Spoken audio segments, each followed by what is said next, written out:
હર હર મહાદેવ. આજે આપણે જાણીશું બોન્ડ એંગલ વિશે. બોન્ડ એંગલ વિશે જાણવાની જરૂર કેમ પડી? હવે ઘણી એડવાન્સ એક્ઝામ છે, એમાં બોન્ડ એંગલ વિશે ક્વેશ્ચન આવતો હોય છે. ઘણી બધી એડવાન્સ એક્ઝામોમાં અને ક્યારેક બીજી બધી એક્ઝામો પણ આવી જતો હોય છે ક્વેશ્ચન બોન્ડ એંગલ વિશે, કે કમ્પાઉન્ડ એક સાથે ઘણા બધા આપેલા હોય છે, જેમ કે CH4 છે, NH3 છે, PH3 છે, એવા બધા કમ્પાઉન્ડ આપેલા હોય છે અને એમ ફાઇન્ડ કરવાનું કહે કે તેનો બોન્ડ એંગલનો ડિક્રીઝિંગ ઓર્ડર ફાઇન્ડ કરો કે ઇન્ક્રીઝિંગ ઓર્ડર ફાઇન્ડ કરો. તો હવે આપણે જોઈએ કે બોન્ડ એંગલ કેવી રીતના ફાઇન્ડ કરાય. બોન્ડ એંગલ ફાઇન્ડ કરવા માટે સૌપ્રથમ આપણે તે કમ્પાઉન્ડ છે, કોઈ પણ કમ્પાઉન્ડ, જેમ કે વાત કરી NH3 છે, PH3 છે, CH4 છે, એ કમ્પાઉન્ડનું આપણે પહેલાં સૌપ્રથમ હાઇબ્રિડાઇઝેશન જાણવું પડે. હવે કોઈ પણ કમ્પાઉન્ડનું હાઇબ્રિડાઇઝેશન જાણવું એ કેવી રીતના? હવે આપણને ખબર છે આપણે હાઇબ્રિડાઇઝેશન કેવી રીતના ફાઇન્ડ કરીએ છીએ. SP હોય છે, SP2 હોય છે અને SP3 હોય છે. હવે SPનો બોન્ડ એંગલ કેટલો છે? 180, SP2નો 120 અને SP3નો 109.28 ડિગ્રી. હવે આપણને ખબર છે 180 ડિગ્રી લિનિયર છે, સૌથી વધુ છે, એટલે સૌથી બોન્ડ એંગલ SPનો, પછી SP2નો અને પછી SP3નો. હવે ઘણીવાર ક્વેશ્ચનમાં એવું થાય છે કે હાઇબ્રિડાઇઝેશન બધા જ કમ્પાઉન્ડનો સેમ હોય છે, બધા જ કમ્પાઉન્ડનો. તો હવે શું કરીશું?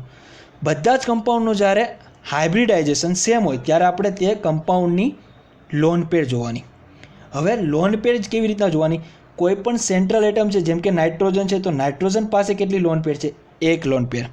તો જેટલી લોન પેર વધુ કમ્પાઉન્ડ પાસે સેન્ટ્રલ એટમના, તેટલો જ બોન્ડ એંગલ ઓછો. તે આપણે આગળ જોઈએ ક્વેશ્ચનમાં, એક્ઝામ્પલમાં. કે અને ઘણીવાર એવું થાય છે હાઇબ્રિડાઇઝેશન, તો આપણે જોયું કે હાઇબ્રિડાઇઝેશન સેમ હોય તો આપણે લોન પેર જોવાની. હવે ઘણીવાર એવું થાય કે હાઇબ્રિડાઇઝેશન સેમ સાથે લોન પેર પણ સેમ હોય છે. તો હવે શું કરવું? એટલા માટે આપણે ફાઇન્ડ કરવાનું હોય છે એ કમ્પાઉન્ડનું સેન્ટ્રલ એટમ અને સરાઉન્ડિંગ એટમ. સેન્ટ્રલ એટમ એટલે શું? નાઇટ્રોજન. NH3માં નાઇટ્રોજન એ સેન્ટ્રલ એટમ કહેવાય અને સરાઉન્ડિંગ એટમ કોને કહેવાય? H3, એને આપણે સરાઉન્ડિંગ એટમ કહેવાય. હવે હાઇબ્રિડાઇઝેશન સેમ હોય અને લોન પેર સેમ હોય ત્યારે શું કરવું? કે સરાઉન્ડિંગ એટમ ડિફરન્ટ હોય, સેન્ટ્રલ એટમ ડિફરન્ટ હોય અને સરાઉન્ડિંગ એટમ સેમ હોય, તો આપણે સેન્ટ્રલ એટમ જે ડિફરન્ટ હોય તેનું આપણે ઇલેક્ટ્રોનેગેટિવિટી સૌથી પહેલાં જોવાની.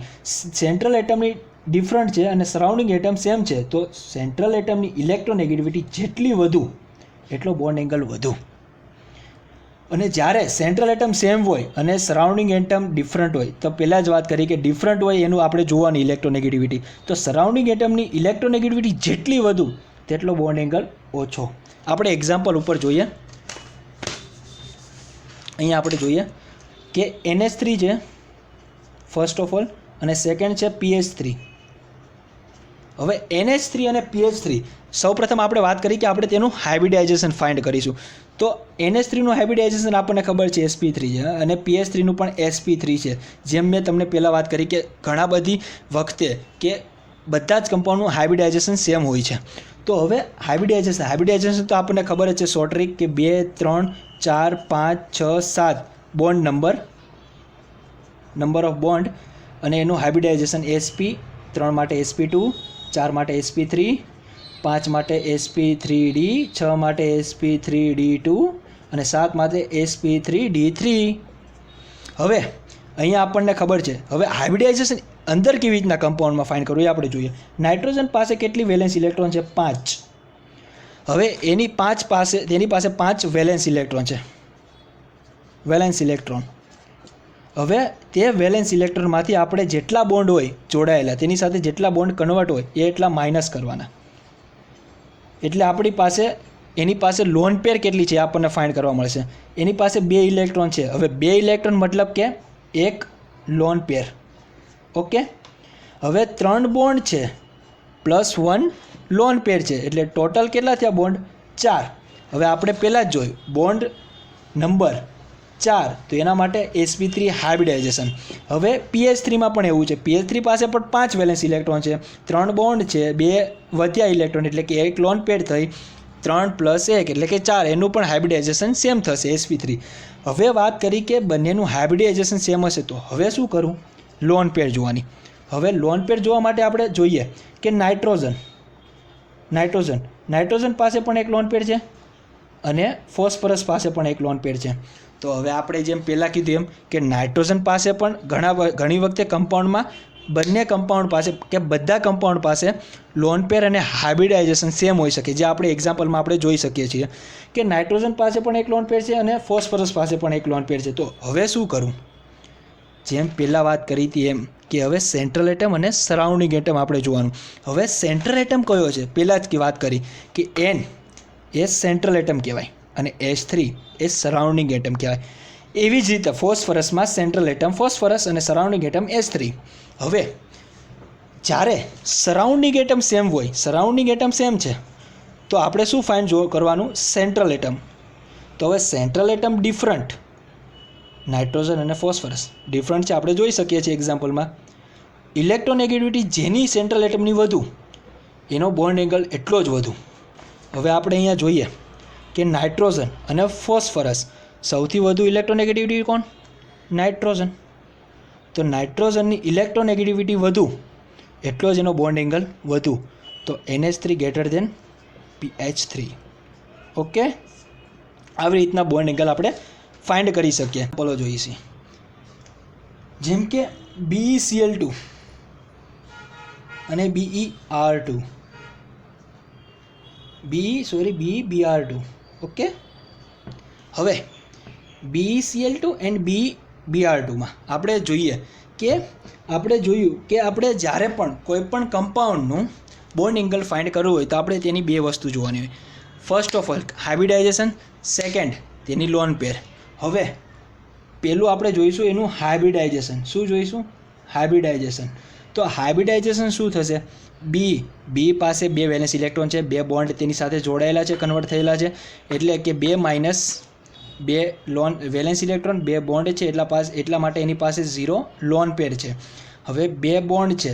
હવે આપણે પહેલાં જ વાત કરી કે જેટલા નંબર ઓફ બોન્ડ તેનું હાઇબ્રિડાઇઝેશન એના પ્રમાણે આપણે હોય છે. જે આપણે શોર્ટ ટ્રીક આપણે સમજાવી કે 2 માટે એનું હાઇબ્રિડાઇઝેશન હશે sp. હવે BeBr2માં પણ એવી રીતના જ છે કે B2 સાથે 2 atom, 0 lone pair, sp hybridisation. હવે બંનેમાં હાઇબ્રિડાઇઝેશન સેમ છે. હવે હાઇબ્રિડાઇઝેશન સેમ, તો આપણે સેકન્ડ શું કર્યું? Lone pair. હવે લોન પેર પણ આપણે જોઈ, બંને પાસે 0 લોન પેર છે. હવે આપણે વાત કરી હતી કે જ્યારે કોઈ પણ કમ્પાઉન્ડમાં એક સાથે ઘણા કમ્પાઉન્ડ આપેલા હોય ત્યારે તેમાં હાઇબ્રિડાઇઝેશન અને લોન પેર સેમ હોય ત્યારે આપણે શું જોવાનું હતું? યાદ છે મિત્રો? સેન્ટ્રલ એટમ અને સરાઉન્ડિંગ એટમ. હવે અહીં સરાઉન્ડિંગ એટમ Cl2 છે અને અહીંયા Br2 છે, મતલબ કે ડિફરન્ટ છે. અને BeB મતલબ કે સેન્ટ્રલ એટમ સેમ છે. હવે આપણે બીજો જે એનો કેસ જાણ્યો હતો કે સેન્ટ્રલ એટમ સેમ અને સરાઉન્ડિંગ એટમ ડિફરન્ટ. તો જે ડિફરન્ટ હોય તેનું આપણે ઇલેક્ટ્રોનેગેટિવિટી જોવાની. હવે સરાઉન્ડિંગ એટમની ઇલેક્ટ્રોનેગેટિવિટી જેટલી વધુ તેટલો તેનો બોન્ડ એંગલ ઓછો. હવે આપણે જોઈએ એક્ઝામ્પલમાં કે BeCl2 અને BeBr2માં આપણે ફર્સ્ટ ઓફ ઓલ જોઈએ હાઇબ્રિડાઇઝેશન સેમ છે અને લોન પેર પણ સેમ છે. હવે ત્રીજો આપણે જોઈએ જે કેસ જોયો કે સરાઉન્ડિંગ એટમ છે એની ઇલેક્ટ્રોનેગેટિવિટી જે એટમની વધુ હશે તેનો બોન્ડ એંગલ એટલો જ ઓછો હશે. હવે FCl BR I પીરિયડિક ટેબલમાં ઉપરથી નીચે તરફ આવતા તેની ઇલેક્ટ્રોનેગેટિવિટી ડિક્રીઝ થશે. તો અહીં Cl2 અને Br2, તો Cl પછી Br, એટલે કે સૌથી વધુ ઇલેક્ટ્રોનેગેટિવિટી કોની હશે? Clની. જેટલી Clની ઇલેક્ટ્રોનેગેટિવિટી વધુ તેટલો જ તેનો બોન્ડ એંગલ ઓછો. કારણ કે આપણે પહેલાં જ જોયું કે સેન્ટ્રલ એટમની વાત નથી થતી, અહીંયા સરાઉન્ડિંગ એટમની વાત થાય છે. સેન્ટ્રલ એટમ હોત તો સેન્ટ્રલ એટમમાં જેટલા તેની ઇલેક્ટ્રોનેગેટિવિટી વધુ તેટલો જ તેનો બોન્ડ એંગલ વધુ. પરંતુ સરાઉન્ડિંગ એટમમાં એની અપોઝિટ છે કે જેટલું ઇલેક્ટ્રોનેગેટિવિટી વધુ તેટલો એનો બોન્ડ એંગલ ડિક્રીઝ. હવે આપણે બીજા એક્ઝામ્પલ જોઈએ. હવે આપણે એક એવો એક્ઝામ્પલ જોઈએ કે જેમાં તમને મજા પણ આવશે. NO2+ અને NO2-. હવે NO2+ અને NO2- નાઇટ્રો સમૂહ છે. હવે નાઇટ્રોજનની વેલેન્સી 5. હવે પ્લસ આપણે પહેલાં જ ભણ્યા કે પ્લસ જ્યારે ચાર્જ હોય ત્યારે તેમાં ઇલેક્ટ્રોનની માઇનસ થાય અને આમાં ઇલેક્ટ્રોન માઇનસ છે, આમાં માઇનસ છે NO2 ઉપર, એટલે ઇલેક્ટ્રોનનો ઉમેરો થશે. એટલે અહીંયા ઇલેક્ટ્રોન વધ્યા 4 વેલેન્સ ઇલેક્ટ્રોન, અહીંયા વધ્યા ઇલેક્ટ્રોન વેલેન્સ ઇલેક્ટ્રોન છે 6. અને અહીંયા 4 વધ્યા. હવે આપણે જોયું કે ઓક્સિજન જે છે એ ઓક્સિજન ડબલ બોન્ડથી જોડાય છે. હવે અહીંયા 4 બોન્ડ છે. હવે 4 બોન્ડ સાથે ડબલ બોન્ડથી જોડાય તો 2 દુ 4. હવે કુલ 4 - 4 લોન પેર તો 0. મતલબ કે અહીંયા ટોટલ બોન્ડ કેટલા છે 4. તો 4 માટે આપણે હાઇબ્રિડાઇઝેશન આપણે પહેલાં જ જોયું કે અહીંયા 4 - 4 0 લોન પેર અને અહીંયા 2 બોન્ડ પેર છે. તો 2 બોન્ડ પેર માટે આપણે હાઇબ્રિડાઇઝેશન શું થશે sp. હવે NO2 માઇનસમાં 6 વેલેન્સ ઇલેક્ટ્રોન છે. 2 ડબલ બોન્ડથી ઓક્સિજન જોડાય 2 છે એટલે 2 દુ 4. 1 લોન પેર છે 2 બોન્ડ અને 1 લોન પેર એટલે ટોટલ કેટલા બોન્ડ થયા number of bond 3 number of bond માટે હાઇબ્રિડાઇઝેશન શું હતું sp2.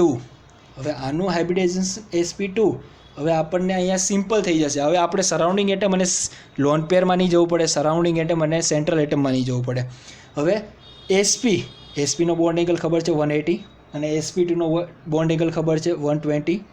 હવે બોન્ડ એંગલ આપણને અહીંયા ખબર જ છે, દેખાય છે 180 120 કરતાં વધુ છે એટલા માટે ગ્રેટર દેન, એટલે NO2 plus greater than NO2 minus. હવે આપણે ત્રીજો એક એક્ઝામ્પલ જોઈએ જે ગણીએ કે H2O છે અને બીજો મોલેક્યુલ છે CH3OCH3.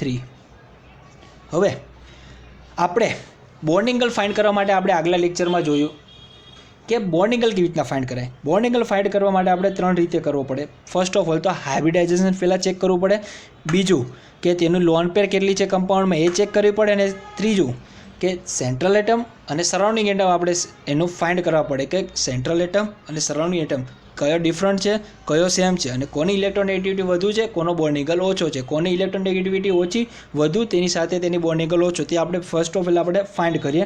તો H2O અને CH3OCH3માં બંનેની હાઇબ્રિડાઇઝેશન sp3 સેમ છે. ઓકે, હવે હાઇબ્રિડાઇઝેશન પણ સેમ છે અને એની લોન પેર પણ સેમ છે.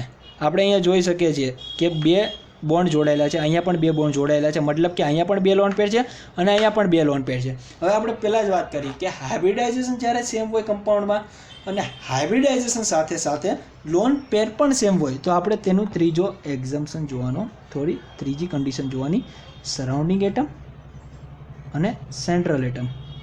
હવે અહીં ઓક્સિજન એ સેન્ટ્રલ એટમ છે, ઓક્સિજન એ સેન્ટ્રલ એટમ છે અને સરાઉન્ડિંગ એટમ H2 અને ઓલામાં CH3 છે. હવે CH3 અને H2 માંથી સૌથી વધુ ઇલેક્ટ્રોનેગેટિવિટી CH3 છે, આપણને ખબર છે. હવે જે ડિફરન્ટ હશે તેની આપણે ઇલેક્ટ્રોનેગેટિવિટી ફાઇન્ડ કરવાની. ઇલેક્ટ્રોનેગેટિવિટી જે કમ્પાઉન્ડની વધુ સરાઉન્ડિંગ એટમમાં તેટલી જ એની બોન્ડ એંગલ ઓછો. ઓકે, તો હવે અહીંયા આપણે જોઈએ કે CH3ની ઇલેક્ટ્રોનેગેટિવિટી H2 કરતાં વધુ છે. તો હવે ઓબ્વિયસલી ઇલેક્ટ્રોનેગેટિવિટી CH3ની વધુ તો એની ઇલેક્ટ્રોનેગેટિવિટી તો બોન્ડ એંગલ ઓછો. તો આપણો આન્સર થઈ ગયો નહીં, ન થયો. કેમ? કારણ કે આમાં એક્ઝમ્પશન છે. પહેલે જ આપણે કીધું એક્ઝમ્પશન અપવાદ છે.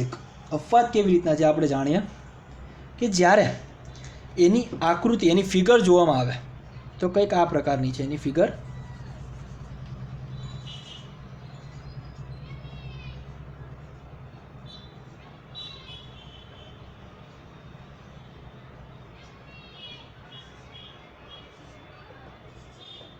ઓકે, હવે H2O મોલેક્યુલ અને CH3OCH3 મોલેક્યુલમાં આપણે જોયું આપણા કન્ડિશન ઉપરથી હાઇબ્રિડાઇઝેશન, લોન પેર અને સેન્ટ્રલ એટમ અને સરાઉન્ડિંગ એટમમાં કે એના ઉપરથી આપણે આન્સર ફાઇન્ડ કર્યો. હવે આપણે જોવાનું છે કે તેમાં એક્ઝમ્પશન છે. આ આન્સર તો આવતો નથી તો એમાં એક્ઝમ્પશન છે. તો હવે કઈ રીતે ફાઇન્ડ કરીશું? તો એની આપણે પહેલાં ફિગર ડ્રો કરવી પડે. હવે ફિગર ડ્રો કરી તો હવે ફિગર ડ્રો પરથી કેવી રીતના જાણી શકાય કે લોન પેર પણ સેમ છે, હાઇબ્રિડાઇઝેશન પણ સેમ છે. હવે અહીં CH3 ગ્રુપ છે, અહીંયા H ગ્રુપ છે. CH3 એ બલ્કી ગ્રુપ છે, આપણને બધાને ખબર છે. હવે બલ્કી ગ્રુપ હશે તો જેમ બલ્કી ગ્રુપ પાસે હશે તેમ તેની વચ્ચે રિપલ્સન વધશે. રિપલ્સન વધશે મતલબ કે આ CH3 અને આ CH3 પાસે છે તો બંને પાસે આવવાને કારણે બંને વચ્ચે રિપલ્સન થશે અને રિપલ્સન થવાને કારણે પહેલાં એનો બોન્ડ એંગલ કંઈક આ રીતે હતો. હવે એ બંને વચ્ચે રિપલ્સન થયું મતલબ કે એનો બોન્ડ એંગલ રિપલ્સનને કારણે આથી આ વધ્યો, મતલબ કે એના બોન્ડ એંગલમાં વધારો થાય છે. જ્યારે તેની સાપેક્ષે CH3ની સાપેક્ષે અહીંયા ઓક્સિજન સાથે જોડાયેલો છે સરાઉન્ડિંગ એટમમાં હાઇડ્રોજન એટમ. હવે હાઇડ્રોજન એટમ તો બલ્કી છે નહીં, બલ્કી નથી, એના કારણે હાઇડ્રોજન વચ્ચે રિપલ્શન થશે નહીં, મતલબ કે એનો જે બોન્ડ હતો તેવો તેવો રહેશે. બટ અહીંયા બલ્કી ગ્રુપ હોવાને કારણે તેની વચ્ચે રિપલ્શન થયું અને રિપલ્શનને કારણે તેનો બોન્ડ એંગલ વધ્યો.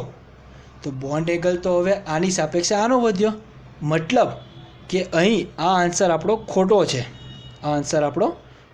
આન્સર આવશે CH3OCH3 > H2O. Okay, thank you.